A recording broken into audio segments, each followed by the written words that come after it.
it seems like yesterday that it happened. There's really not a day that goes by that I don't think about it.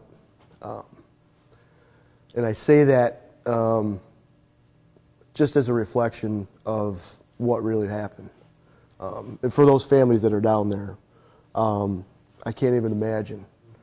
We're trained to find any sign of life and protect life, and first and foremost. So once that was established and the situation has pretty much laid itself out and presented itself to us, the main focus was just protecting as much property as you could. Hell. I mean, that's what that whole scene felt like. You know, it was hard to even describe it. People ask, well, what was it like? I said, well, you really don't want to know, Certain things happen and it gives you a memory, or you'll hear a plane come by your house, and something I never noticed before certainly was a plane flying over the house, and they fly over, it seems like every 2 minutes, but it's something I never noticed before. So now you'll hear something and it'll sound weird, or it won't sound like a regular jet or something. You look up and that's a gentle reminder of what happened. I think about it all the time, is how the two women, the Lewinsky's, got out of the house.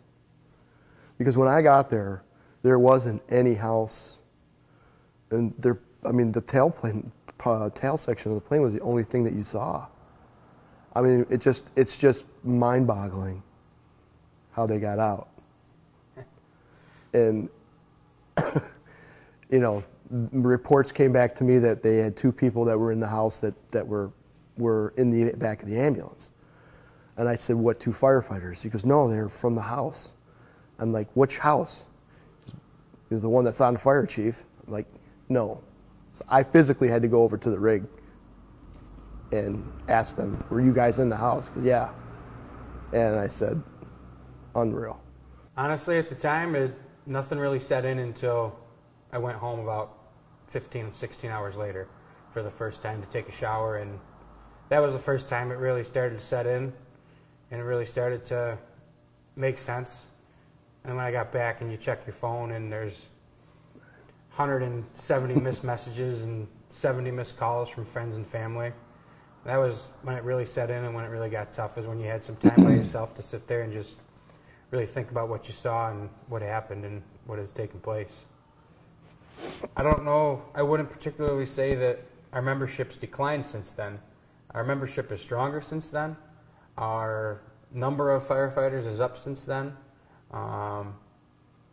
It's not something that we let totally define us, but we've used it as a building block and a building tool to enhance our training and learn from it and learn from our past experiences.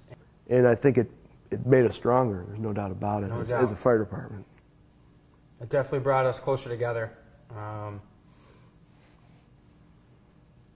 The number one reason why it brought us closer together is because that's the group of people that truly understood what happened, because they were standing there next to you, and they were in the back of where the house was next to you, or they were standing on the south section of a plane looking and trying to put out fire next to you. To anybody that was there, thank you.